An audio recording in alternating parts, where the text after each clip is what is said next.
Hello, welcome to Behind the Replay, a show where we talk about things that you might not have thought about when you and your mates watched it at the pub. So, why is it called Behind the Replay? Well, simple answer. I'm a replay operator. What does that mean? It means while you're at your 9 to 5 with your job, doing whatever you would like to do, and sport might be your hobby, watching it, it is my life. It is what I do. I am at the ground. I am at the game.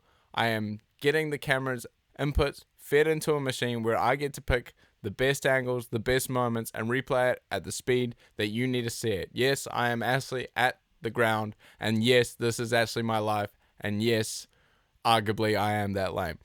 Now, why do I think that I should start a sport podcast? Well, that's a great question. There's a lot of things, a lot of discourse that I have in all these sports that we're going to talk about that I wish someone would say. And I don't really see these angles being said a lot. And so I thought, you know what, man? I'm there. I know what I'm talking about. Why not give it a go? So here we are, giving it a go. Because ain't that all that life is supposed to be. And I'm at an age now where I don't really give a fuck if you're judging me. I don't really give a fuck about people who are thinking I'm lame, which I used to. Which now, when I think back on it, that's a little bit stupid. But here we are. I want to talk about sport. I want to talk about shit that I enjoy. I want to talk about rugby, baby. Yes, the best game. Well, slow down. Maybe not the best game, but we're going to talk about a couple of things during this episode specifically, and then we're going to amp it up, baby. We're going to talk about talk about rugby. We're talking about NRL. I'm talking deep. I'm not talking about the surface level shit. I'm trying to get into why these plays are happening. I'm trying to bring you shit that you may not have thought about, that I may not have thought about, just because I'm talking it out loud. Now, the other thing that I want to cover on this podcast, in due time, not quite yet, but I want to be covering basketball. I love tennis. I love tennis so much. I would love to talk about tennis, but cricket as well. Cricket's my baby. I've been overseas for it. I watched so much of that shit that it's infecting my brain, so I'd love to talk about that. But today we're going to keep it to the bread and butter, the stuff that I absolutely know 100%. And we're talking about the Rugby Championship, the start of the Rugby Championship. We had the Wallabies versus the Springboks, which was fantastic. I actually didn't get to watch it live, unfortunately, but everything else I talk about on this podcast, I watched live. The reason I didn't watch it live was because it was 1 a.m. local time and I work at 8 in the morning the next day. So, but I've watched the replay. I've been doing my homework. I've written down a whole bunch of notes of stuff that I just really want to talk about because it was such a good game. Then after that, we're going to talk about the NRL and do a weekly wrap up. I know it's only Wednesday and I wanted to get this done, but I only bought this camera 2 days ago and had this idea to start it 2 days ago. So that's why, and I thought, man, you know what? It would be great to get some content out at the start of the Rugby Championship. So if we keep going with this, we can talk about it at the end. And also NRL starting to ramp up, which I'm really excited for. So we're going to be talking about that. So enough talk. That's everything. I've done this intro a couple of times. Welcome to Behind the Replay. Let's get into it now. Okay. Oh, we're here. That took me a couple of takes, I'm not going to lie. But Australia versus South Africa, round 1 of the Rugby Championship at Ellis Park. Now, I worked on the Lions tour. I was doing the replay specifically. I was cutting highlight packages for the broadcast compound. And so I got quite a good idea of who was doing well. And the Wallabies, for a while, have had a public discourse of not being interesting or of always losing, and I think it's such a shame. I'm a Kiwi, by the way, so I think it's quite a shame because there's so much rugby potential in this country of Australia where I live currently that I think is really starting to amp up, and we're starting to actually see the benefits, or not the benefits, sorry, the evolution of it. And there are some players in this game specifically who I thought were unbelievable, especially coming off this Lions series. Now, the Lions series, those 3 games were incredibly close. Game 1 in Brisbane, the Lions really took. Game 2, which was the the major talking point of the Lions getting that absolute, it was controversial in the end of game 2. That's a different discussion for another day. I don't think it was a penalty. I think it was well refed. But it did show, what it did highlight was how close the Wallabies were to what we thought coming into this season would have been an unbeatable team. Or at least I did, because I thought with European rugby on the rise, I thought it was going to be extremely difficult for anyone to compete with that. Now, next what we had after that was a game 3 in Sydney where the Wallabies played absolutely stunning rugby.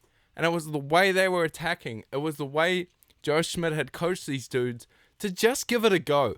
And that's what I love to see, is just give it a fucking go. Just try some shit. And man, I was watching this game on this replay today, and I know they came back down from 22-0, but all my notes in the first 18 minutes and 7 seconds until it was 22-0 was all, man, the Wallabies are trying some stuff.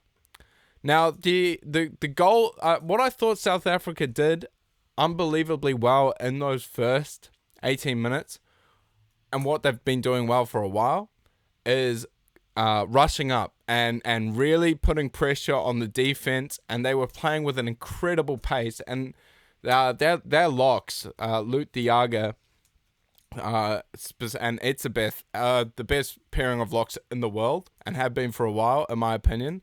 I might be glazing South Africa a lot during this podcast, because I don't think there's enough glazing through them and rugby discourse throughout, because they are on a historic run. They are a great team, and this just proves that they're a great team. I didn't realize this is the first time in 62 years that the Wallabies have won at Ellis Park. That is nuts. So I always thought that the Wallabies at Eden Park was the hoodoo of, that's never going to happen. 62 years. This, after I did some research, was the 5th largest comeback in international rugby history. Bro, what the hell? This the 5th largest comeback, 22-0. Now, we got a couple of things to get into, but I don't even, it's hard to know where to start with a game like that, but I would like to start with that second half. That second half is just absolutely crazy. Tom Wright is really getting up there now. He's propelling himself into some of the best fullbacks in the world conversation, because he was awesome. The try set up for Harry Wilson, that try at the end, he's just got pace. He was fantastic during the Lions series. He's a player. They've got players, man. And as an All Black fan, that worries me, because they got players. They're here. You know what I mean? Max Jorgensen. So I worked on his debut, Max Jorgensen, for the Waratahs. The kid is young. The kid is great. The kid is awesome. Not only on attack, but defensively. He is a freak, man.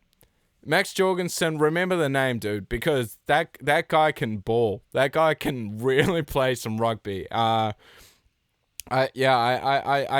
also would love to give a shout out to the referee, Ben O'Keefe, who, I mean, it seems a shame that you have to do this with rugby these days, but he had an especially good game during this. I thought none of the calls he got right, and I love how he's picking the pace up.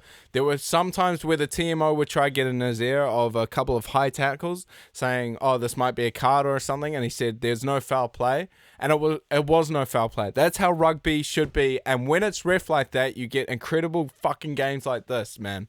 You get really insane games where you can just see, the players actually do what they're trying to do. I also want to talk about, there's so many things to talk about. I'm sorry if I'm not going in enough depth, but Harry Wilson and Fraser McWright are just beasts, man. They put their body on the line for their country, and they are absolutely fantastic at what they do. Fraser McWright there, I think that period where they were under absolute siege from South Africa, they really just kept the Wallabies in that. With McRae having a couple of turnovers, which were crucial, man. absolutely crucial. Just to really hold on. But that the first siege that they were going through in the game, I thought South Africa were just playing at an incredible pace, and as the game went on, I don't think they could hold up to it. And that's not a diss to them. They just were playing at such a frenetic pace. They were offloading everything. Their forwards were going in, which is a really beautiful style of rugby. But I just don't think it's logistically possible to carry on. It's not sustainable. You know what I mean? So yeah, absolutely fantastic. Ikitau was that guy as well, just on defense, just, you know, and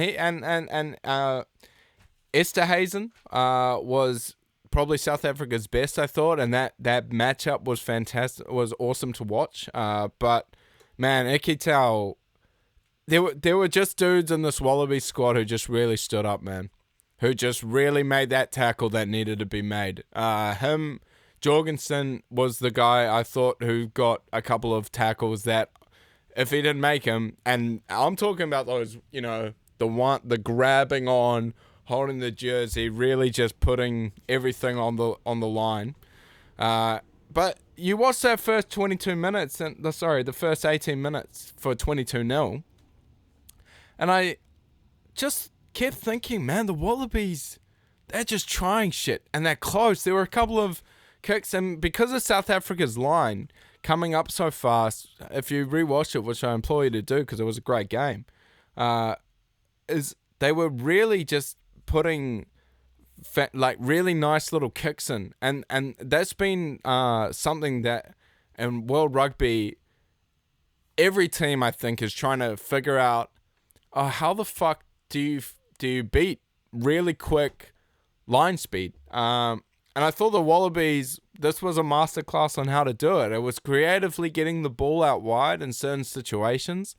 The 3 tries, I mean, apart from the intercept to Swahili, which you would have to say was the turning point, all those tries were just from really creative, from the props. Angus Bell had a couple of cutout balls, which just went wide. And you got to think, man, if everyone's coming up so quick, there's space in the back. It's just how do you get there? And we've always known there's space in the back.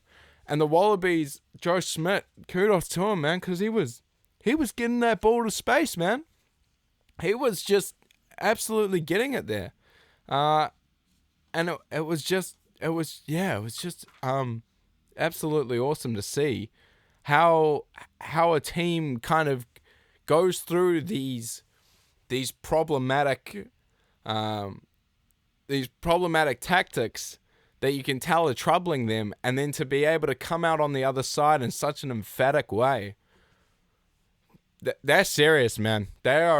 Wallabies are serious. I think what South Africa is going to do on the reply, which is this weekend, again in South Africa, is they'll probably look to slow it down a bit. I thought they played a little bit too quick. And I thought it worked really well when it was working well, but when it wasn't working well, sometimes you need to slow it down. And Ben O'Keefe was a big reason that it shouldn't be slowed down, because rugby shouldn't be slowed down. But there are certain things you can do. There's not offloading as much is the main one, I would say. And there's a bunch of things that I think they'll keep it a bit more tight. They were trying to get it out wide really quick, but just a massive effort from the forward pack as well from the Wallabies, man.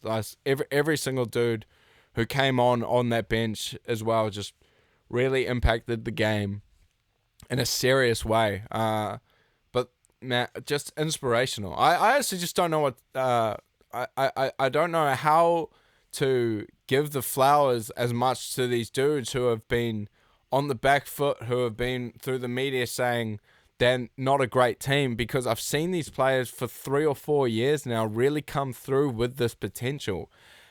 And there's a lot of potential in that side that is now, you're kind of seeing now, like, wow, these players are really quite serious players on the World Rugby scene, which is really exciting to see. It's really, really exciting. And I'm an All Blacks fan. I never thought I'd be seeing it. I just hate to see rugby die in this country as much, because I do think the Wallabies have a lot of potential, and it's nice to see them finally putting it together. But that historic James O'Connor as well, when he was picked, everyone was clowning on him. Fantastic, awesome performance, both in defense and again getting the ball out wide creatively. That Jorgensen try on the right hand side was a cutout ball from him, and Jorgensen absolutely put that man's soul to rest with that step. Jorgensen, this might just be the Jorgensen Memorial podcast, because that guy, he is a good player, and he was injured a lot of last year. But to see him now come into a team where it's his position, that jersey's his now. You know, Dylan Peach as well until he got injured, and also Tay McDermott. Since when was he not a halfback and a wing? Like, they started playing him in the Lions series in game 2, and he just had an absolute blinder off the bench. And this guy seems to be able to play anywhere and is just an actually extremely talented footballer. They're scary, man. They're really, you know, I'm not saying the Bledisloe, we're going to lose the Bledisloe, and I say we because I'm an All Blacks fan or anything. I'm not 100% sure, but they've got a shot. They've 100% got a shot. World rugby at the moment is interesting, man. In terms of South Africa, yeah, like I said, I think they're going to have to really go back to the drawing board on that. But when you're up 22-0 and you're at home, you know, what do you do? What do you do? You don't do what they did, I guess, for the last 60 minutes. I think you would just need to really look back and slow it down. Try get up through the middle. Work on your lineouts and your scrums as well. I think will be a big talking point. There was quite a lot of problems at set piece, which I thought was rather interesting. Yeah, wow. I just watching it and just hearing Sean Maloney's reaction on it, you're just like, that was a big moment. That was a big moment, and that's what makes rugby so good. And also coming off that Lions series, you just knew. I think I might do a separate podcast specifically on the Lions series, and just talk about my personal experience on it. But to see a team that the world rugby media was looking at going, they have no chance. This is stupid to even think they have a chance, and to represent the way they did. And to be able to come back like that, it's incredible. It's inspiring, and I am an All Black supporter. I never thought I'd be saying that about the Wallabies, but there you go. Yeah. So next we will move on to the All Blacks versus Argentina, which was 41-24 to the mighty All Blacks. Don't have too much to say about this. I think it was the classic All Blacks versus Argentina, where you think the All Blacks will absolutely smoke them, and then they never do, because Argentina have got some good players. Will Jordan.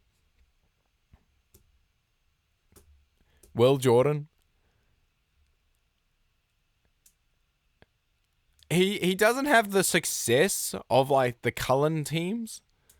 I wouldn't say. I don't know, because Cullen never won one. Will Jordan never won one. Both got to a World Cup final, I believe. But my God, that kid. He's not even a kid anymore. I've just been watching him since his Tasman days. That guy is such a fluid runner. He is so Cullen-like, it is scary, man. He is responsible, I think, for at least 2.5 tries to 3 tries a game. And his fluidity, the way he just glides through a defense like butter through knife, knife through butter. It's just lovely. It's honestly, it's just lovely to watch someone do that. He just has complete, utter, and total command of where he's going. I know Will Jordan wasn't the biggest reason, but you'll get to know, this will not be the last time I talk about Will Jordan. Will Jordan is a special player historically, and it's about time you bow down and realize that. Yeah. So the other things that I thought were our forward pack were huge. Scott Barrett was massive, man. Scott Barrett is, I mean, the All Blacks have so many questions at the moment, and our injuries didn't help. I've always been spoiled for choices. Spoiled as an All Blacks fan, because we've known there have been 5-6 dudes in each position who have 80 caps under their belt, and you know exactly who's going to be playing where. We don't have that. We're trying to figure that out, which I think is also interesting, and I also think is a bit scary. With a very important Rugby Championship game, specifically a very important game against the Springboks coming up on September the 6th at Eden Park, coming up. So, yeah, I thought, I mean, Roygaard, as much of a miss as he is, I thought Reitema had a really good game. And I don't ever want to say I'm not the biggest fan of a player I'm just talking about their specific ability. I'm not the hugest fan, as in I am wanting to see more from Reitema. And yeah, so when Takiaho came on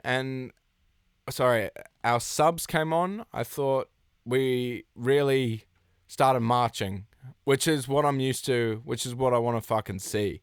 Takiaho, I believe, had a double, driving over the maul and stuff. But there are more questions than answers every day with this team, it seems like. In terms of Argentina, it's hard to say, man. Like, inconsistency has been the name of the game for a while with them. But I don't think to score 24 points, and they were close they were within 7 at some points there. I thought that was quite, I don't think they should hang their head too high. I thought there were things to build from. But they've had a couple of odd results, from winning against the Lions at Twickenham to now. I'm not 100% sure where either of these teams are going.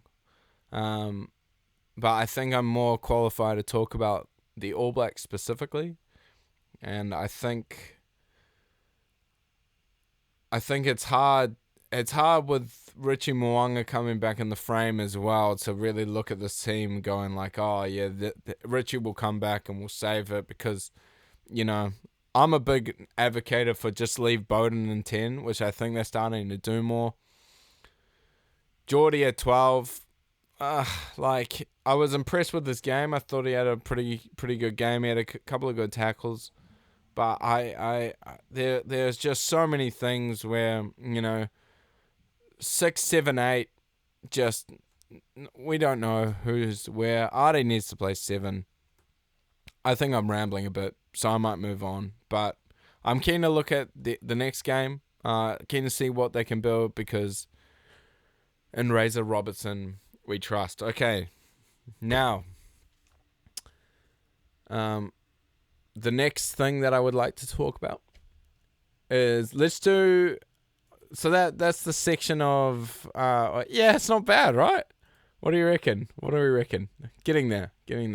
The next section that I want to talk about is, let's do an NRL weekly wrap up. This is part 2 of the podcast of Behind the Replay.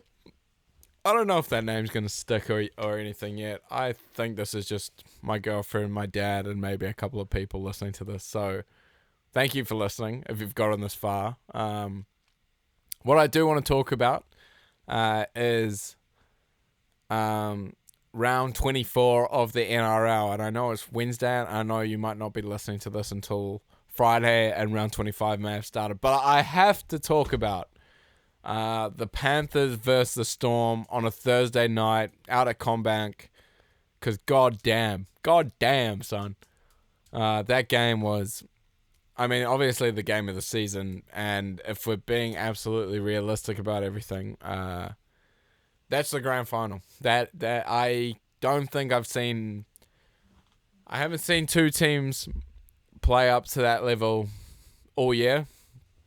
I don't think two teams will play up to that level apart from them. Yeah, there's a couple of things we need to touch on. Obviously, Harry Grant, as they say over here, or as he's probably pronounced. Fucking hell, man. What a player. To have the balls of steel to just dummy, go under the post like that is just really, truly breathtaking. He did the same thing against the Parramatta Emos, the Parramatta Eels, and I believe it was round 1 of last year, but it wasn't as epic because the seas didn't part like it was fucking Moses. Pardon the pun, I guess. And it didn't really have that same epicness of just, man, just to have the rugby league IQ of just like, these guys are gonna fucking rush at Pezzett and Munster, and I'm gonna take the game right here. Like, you know, I don't think he even did much during the first half, but that guy is just, if he's out there and if he's doing stuff like that, you just think like, no one else is doing that, man. No one else is doing that. Okay, let's dive into that game a little bit more. So I think maybe a reaccounting of the events might be handy. Penrith were the better team for 70 minutes or so there, I thought. And I thought single-handedly Xavier Coates kept them in the game. And I've been thinking more. I've been talking with my people. I've been talking to my agencies. He might be the best winger I've ever seen play rugby league. Yeah, I fucking said it.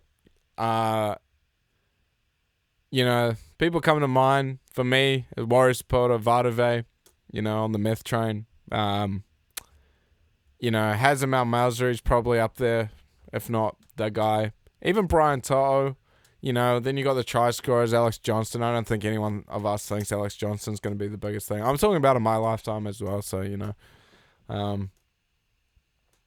I think Darius Boyd is in this conversation. I think Darius Boyd is a extremely underrated player, and I want to be going through underrated players' careers, so stay tuned for that at some point. But, sorry, Xavier Coates has scored the same try 4 weeks in a row, which is the Munster to Xavier Coates down the blind side, and he leaps over anyone, and it doesn't matter who. That day it was To'o, and he had a 15-meter head start trying to get there. It doesn't even matter. It doesn't even matter when it's like it's one of my mates said it was everything that Moses and Lomax wants to be, because it's just unguardable. It is honestly just unguardable. And that try score with the intercept, that's freakish, man. They had 5 dudes chasing him down like the Roadrunner. And he just absolutely dives in the corner. He just dived in the corner, scored an absolute worldie to keep them in the game.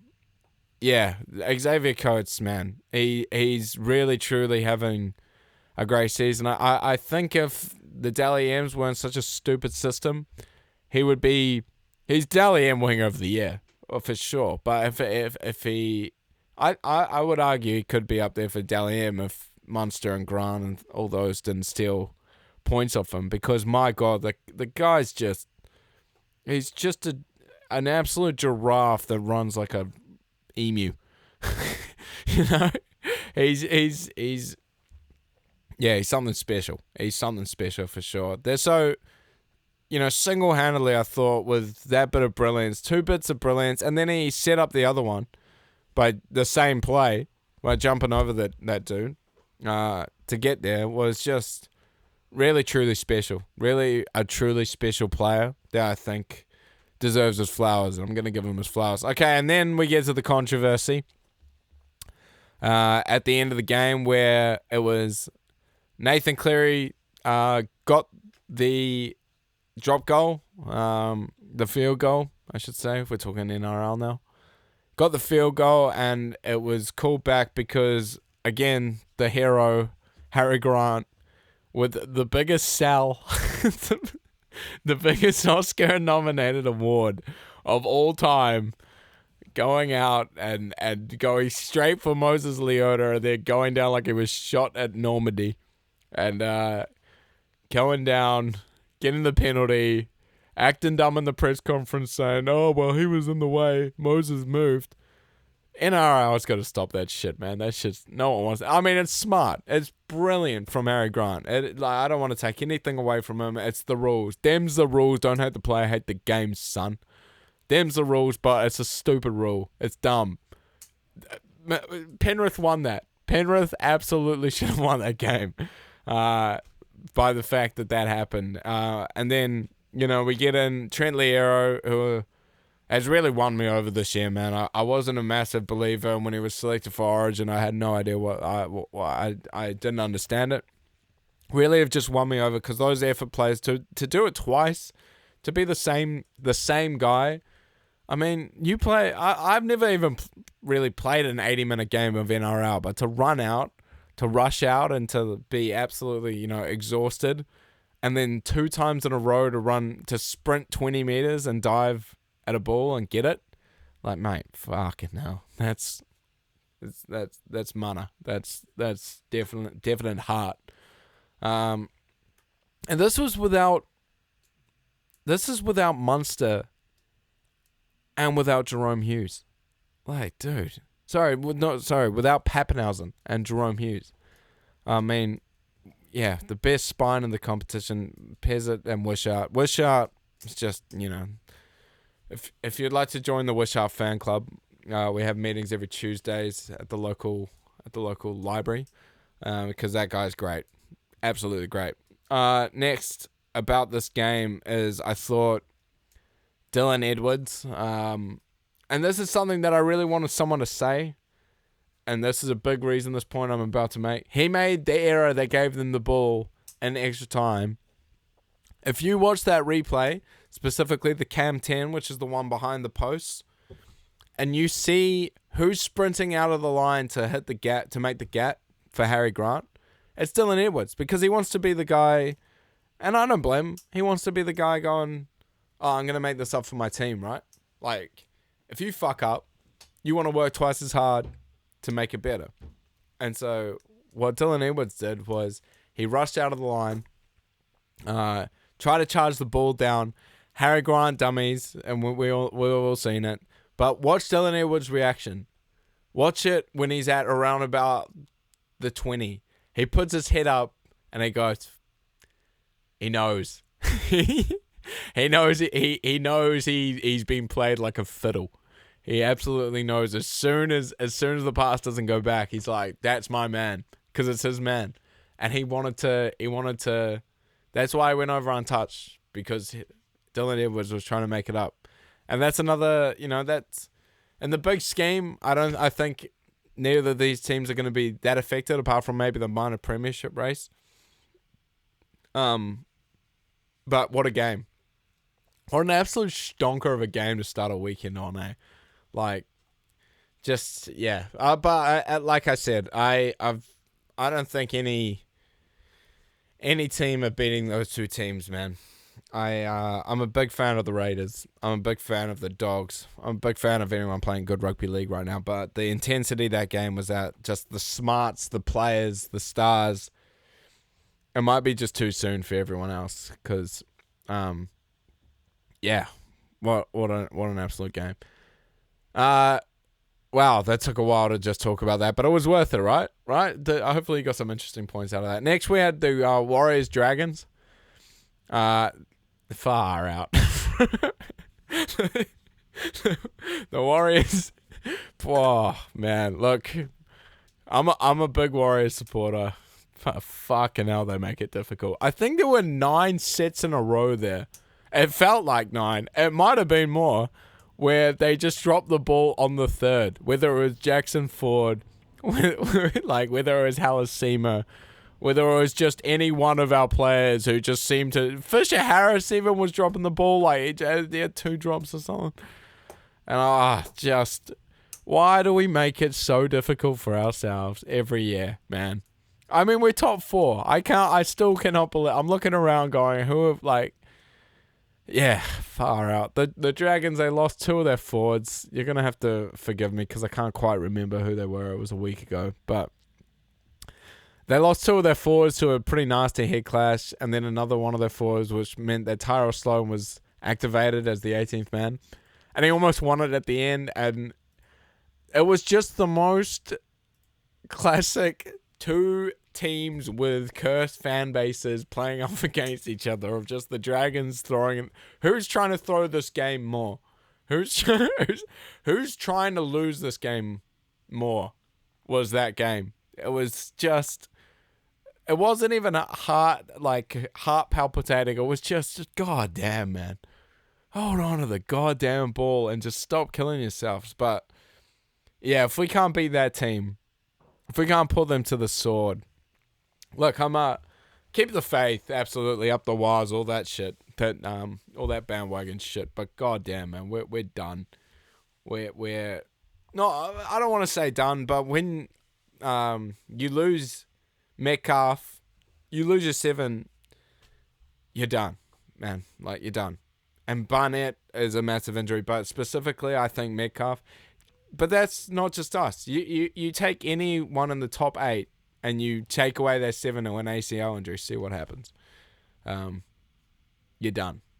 You're done. But I am enjoying the ride. I am enjoying the ride of the Warriors somehow being there, even though, yeah, just, it's just a constant battle of just trying not to cry. Okay, Roosters versus Bulldogs we've got next. Really impressive from the Roosters. Really impressive with Sam Walker back. There's a stat going around that he's near up there with the try assists. He's definitely got the highest try assist percentage in the NRL at the moment. Playing like an absolute freak that he is, coming back from an ACL. And yeah, it's just genuinely quite an impressive looking side when you put it down on paper, and the fact that they took the Bulldogs to the sword, who have been playing obviously pretty, 2 losses in the last 3 weeks, I believe, but they're definitely one of the teams. And you start to think, man, the Roosters might be in that serious contenders, which I think now is Storm, Melbourne, Raiders. I would say would be you have to give the Raiders that respect because they've been doing it all year, and I think the Roosters might be starting to knock their head on that door of that real where contenders, because their talent on paper is insane. Tedesco's probably the Dally M, which is neither here or there, whether you like it or not. He's been playing fantastic for the Roosters. And yeah, I just really thought they shut down every idea that the Bulldogs kind of had, and the Bulldogs, which is just, man, when you're number 1 in the competition and you're 8-0 and you're flying, and you put a 19-year-old at your 7. I mean, I know a lot has been said about the Galvin situation, but it's just not a winning move, man. That just doesn't work. That's a very important position, and you got to feel for Toby Sexton, who has kind of done nothing wrong, and then is just kind of thrown out the team for this new shinier toy. I don't know, because 1 week it's on, 1 week it's off, 1 week it's on, but they were on with Toby Sexton. They were on. They were like, everyone was saying they're the best. They're the best team. So yeah, it's hard to say. It's hard to say, but yeah, very impressed with the Roosters. The Bulldogs this week, I'm just trying to look up who they have next, but the Bulldogs are gonna. I don't think they're going. Oh, of course, Melbourne on Friday. So they've got a really tough couple of weeks coming up, man. And they need to start winning now, because this is the time, the go-to time of the season.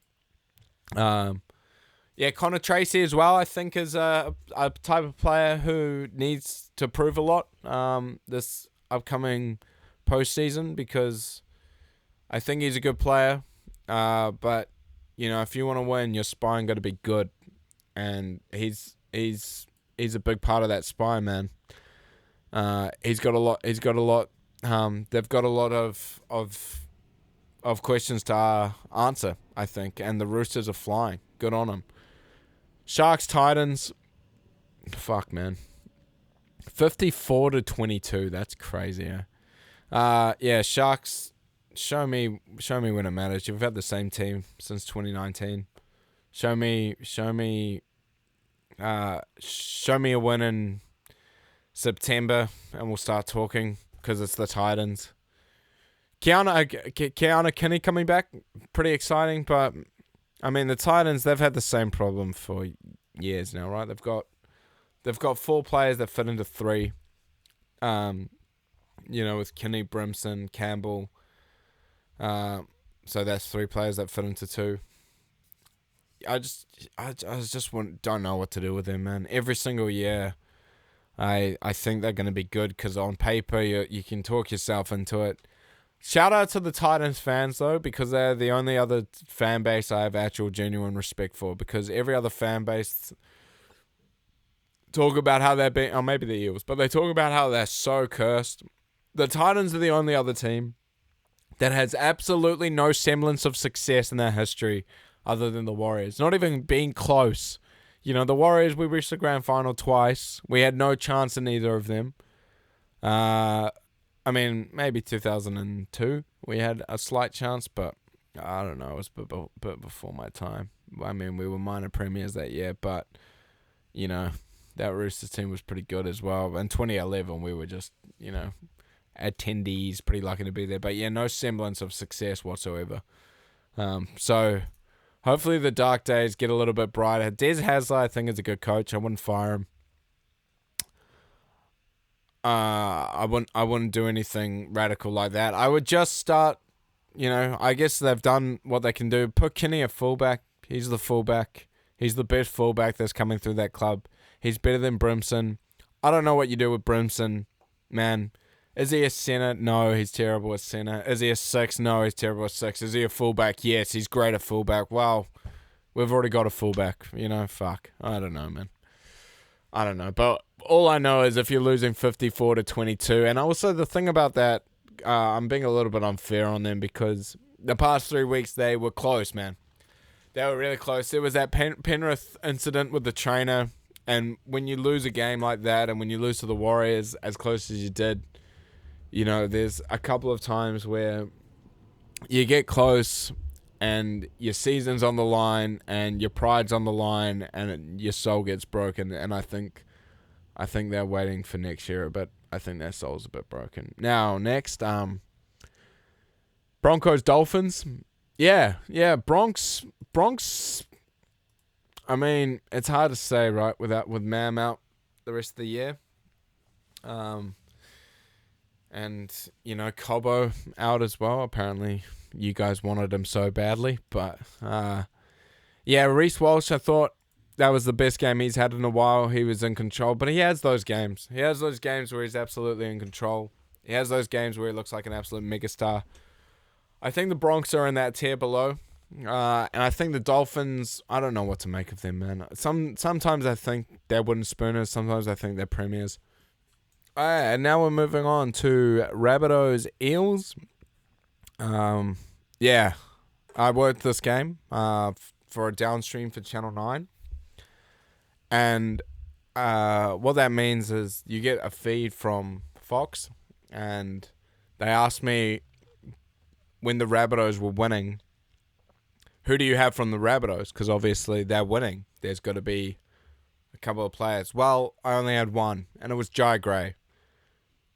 Sometimes you have a player who just has a performance like that, man, and you just get beaten. And he was everywhere. Hit 3 try-saving tackles, bevy of other things set up. Jai Gray, just an absolute gun. Absolute gun. Just everything about that performance from him, man.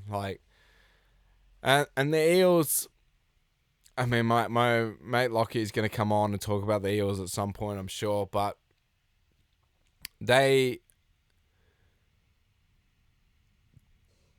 have a lot of young talent, I think, who are looking like they're going to be getting better. in the future. I really like Ayongi as a pickup from Penrith last year. I think he's been playing well, but it's a young team, man, and if Moses isn't doing everything, it's hard. It's hard to win with that team. I might save the Eels for a couple of future podcasts because I don't think that game was too much about them. I think it was more about just Jai Gray and the fact that he's single-handedly trying to get them to stop getting the wooden spoon. But also, I'm sorry, it's pretty low down on the table. I'm not sure if my listeners, if any one, will be interested in me talking about the Rabbitohs versus Eels for 15 minutes. So let's move on. West Tigers versus Sea Eagles, Manly. I thought this game, I worked this game as well. I thought this game was more bad Sea Eagles than good Tigers. I've got to be honest. I think the Sea Eagles, out of all the clubs, I would say that they've got one of the least bright futures out of everyone. I know that sounds tough. But with Cherry Evans being that bad, as he's been this year, with Turbo and Gerbo, who knows? And even if they're there, even if you sign them, are they changing much? Who's the young stars coming through? Albert Hopoate's been there a while now, and he's been put to wing anyway. They didn't like him at fullback, or they maybe like Turbo more. It's dire, man. It's really dire with the Sea Eagles. It's, which I'm pretty happy because I'm not a massive Manly supporter. But, yeah, and the Tigers, I thought Luai had a really good game. I thought Luai was actually starting to come into his own. But they might make finals if they keep going. I don't think they will. But they've got a chance, which I think is important for Tigers fans. And they're not spooners, which is always a good thing. 3 weeks in a row, but 3 years in a row, sorry. But yeah, Manly, what do you do, man? Like what is there to really look forward to? What's we were using this thought experiment at the pub the other day. If you're a young player and your agent's like, "Oh, come to Manly," why? Why? What do you have to offer me? What is there for my young star? Because there's not a lot of juniors coming through. There's not a lot of young talent there that you're seeing in that first grade side. Who, yeah, man, and they look like a team that just gave up. They look like a team. Kohler scored their first try, which was great try. Like went through half the Tigers team, and then after that, it seems like the first era, and they're heartbroken. They seem like a very disconnected team, and yeah, it's fuck. I don't know. I don't really know what you would even do. I mean, you've got a club legend there. Just do a Kobe farewell tour. Fuck it. Why not? All right, last game. Cows Knights. Yeah, man. I'll say Jackson Purdue from the Cowboys. He's turning into one of my favorite young players in the NRL. He's a gun. I love everything about him. I don't know what position he is, but I think, both these teams, the coaches are holding on by a thread. But Jackson Purdue, I think if I was the coach, I would put him at 6. I just think that kid's special. I think he's got a lot to offer. I know he's been killing it at center. I don't really see it with Clifford. When I say I don't really see these things, I am needing to see more, and I don't want to get into beef with these players. I don't know any of these players. I'm just telling you my opinion of watching the games. But I think the Cows, I think Purdue is your 6 going forward. I think Dearden, we all know Tom Dearden's a great player. I watched this one at the pub and thought, man, Newcastle's really bad. Like, really, really bad. The Cowboys aren't anything to sing home, but when you get beaten 38-4, like, and no Ponga again. Like, at this point, it's like, why are you surprised? He hasn't played more than 20 games for the Knights in a season, which I got that stat the other day, and I just, you can believe it. You don't have to look too far or think too far of, when was the last time Ponga played a full season? And then without them, they're nothing. So many questions for those guys, man. Who are your halves? Who, I don't want. Who are the dudes coming through? Oh man, just, there's a big discrepancy in the NRL at the moment of the good teams, the almost there teams, and then the bad teams are really bad. Maybe I'll do a ranking system of teams like that, but yeah, that is I think that's episode 1. I think we'll wrap it up there. That's me talking about rugby for an hour. Thanks for joining. If you've made it this far, means a lot. I don't know if too many people are, so I can say whatever the fuck I want. Fuck you. No, I'm joking. But means a lot. I'm going to try to stay consistent because I feel a lot more therapeutically better by just getting out my opinions. But I'm going to try edit this together now. Put it together. Maybe put together a little couple of things and stay tuned. I hope you like it. That's the vision that I had for Behind the Replay. And I think I'll get more in depth and I'll definitely get better. It's hard talking into a mic for a while. But yeah, I hope you have a good day and keep on being you. Cool. Catch you guys later.